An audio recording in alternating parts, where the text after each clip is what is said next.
اعوذ باللہ من الشیطان الرجیم بسم اللہ الرحمن الرحیم وقرنا فی بیوتکن ولا تبرجنا تبرج الجاہلیۃ الاولی.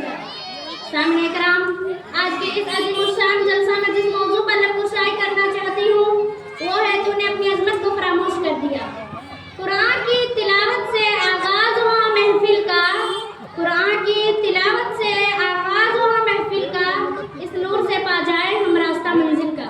میری پیاری بہنوں، ابھی میں نے جس آیت کریمہ کی تلاوت کی ہوں اس میں عورتوں کو اپنے گھروں میں رہنے کی تلقین کی گئی ہے اور بلا ضرورت گھر سے باہر نہ نکلے اور بازار میں سیر و تفریح کرنے سے منع کیا گیا ہے. مگر اس کے باوجود آج عورتوں سے شرم و حیا کا جنازہ اٹھ گیا ہے. بے حیائی و بدکاری کی کوئی حد نہ رہی، زناکاری، مکاری، عیاری عام ہوتی چلی گئی، گانے باجے عام ہوتے چلے گئے، جس کی وجہ سے ہر جگہ، ہر شہر، ہر قصبہ میں عیاشی کے اڈے قائم ہونے لگے. مگر افسوس صدا افسوس، اے بنت ہوا، اپنی تاریخ کو الٹ کر تو دیکھ، تجھے دنیا میں جینے کا حق نہیں دیا گیا تھا، زندگی کی بھیک تجھ کو نہیں دی جا رہی تھی، تیرا وجود باعث ذلت و رسوائی تھا. تیرے پیدائش کی خبر سن کر تیرے باپ کا چہرہ سیاہ ہو جاتا تھا، دنیا میں تیرا رہنا بہت بڑا ظلم سمجھا جاتا تھا. ادھر تو پیدا ہوتی اور ادھر تیرے لیے گڈھا تیار کیا جاتا کہ تو نے ابھی دنیا کی ایک بہار بھی نہ دیکھ پائی کہ تجھ کو گڈھے میں ڈال کر سینکڑوں من مٹی اوپر سے ڈال دی جاتی تھی. ایسے پرخطر دور میں ایک مہتاب نبوت طلوع ہوا، حضرت ابراہیم علیہ السلام کی دعا کا اثر نمودار ہوا، عیسیٰ علیہ السلام کی بشارت پوری ہوئی، محبوب کبریا کی آمد ہوئی، یعنی سید المرسلین صلی اللہ علیہ وسلم دنیا میں تشریف لائے اور تجھے جینے کا حق دلوایا اور فرمایا جن کے یہاں لڑکی پیدا ہوتی ہے فرشتے ان پر سلام بھیجتے ہیں. یہ تھا میرے نبی کریم صلی اللہ علیہ وسلم کا تمہارے ساتھ ہمدردی اور غمگساری کا معاملہ. اے بنت اسلام، تو اپنے مقام و مرتبہ کو تو دیکھ، تو حسن کا پیکر ہے، تو مذہب تہذیب و تمدن پہ انقلاب برپا کر سکتی ہے، تو رحمت ہے، تو اپنے وجود ہستی کو مٹا سکتی ہے، مگر اپنی عزت و آبرو پر بدنما داغ نہیں لگا سکتی. تو گھر کی زینت ہے، تیرے لیے بازاروں میں گھومنا زیبا نہیں، تو تصویر ہے فاطمہ زہرا کی، تیری سیرت ام کلثوم ہونی چاہیے.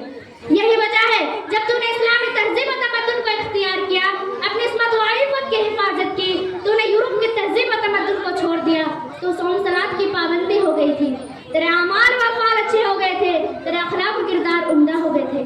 مگر اے بنت ہوا، جب تیرے اعمال و افعال خراب ہو گئے تو نے یورپ کی تہذیب و تمدن کو اختیار کیا، اپنی عصمت و عفت کو داؤ پر لگا دیا، بازار میں ٹہلنا تیرا سیوا بن گیا، کندھے سے کندھا ملا کر چلنے کو تو نے پسند کر لیا، سینما تو دیکھنے لگی، قبروں پہ سجدہ کرنے لگی، شرم و حیا کو تو نے ختم کر لیا، آنکھ سے آنکھ لڑانا تیرا فیشن بن گیا، صوم صلاۃ کو تو نے پسے پشت ڈالا، رسول اللہ صلی اللہ علیہ وسلم کے فرمان کو فراموش کر دیا.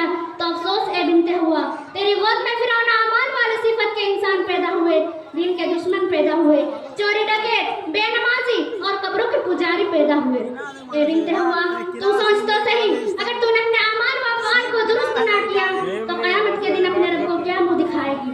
اے بنت اسلام، اگر تو کسی کی بیٹی ہے تو تیرے سر پر عصمت کی چادر ہونی چاہیے، اگر تو کسی کی بہن ہے تیرے ہاتھوں میں عفت کی کمر ہونی چاہیے، اگر تو کسی کی بیوی ہے تو تیرے دل میں وفا کی بو ہونی چاہیے، اور اگر تو کسی کی ماں ہے تو تیرے قدموں تلے جنت ہونی چاہیے.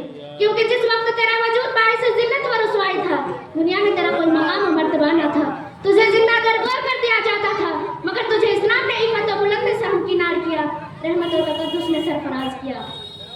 کہ پردے میں رہنا ہے تجھ کو بالکل عریا نہیں، کہ پردے میں رہنا ہے تجھ کو بالکل عریا نہیں، عورت ہے تو کوئی بازار کی دکان نہیں. آخر میں اس شعر کے ساتھ اپنی تقریر ختم کرنا چاہتی ہوں. وما علینا الا البلاغ. السلام علیکم ورحمۃ اللہ وبرکاتہ.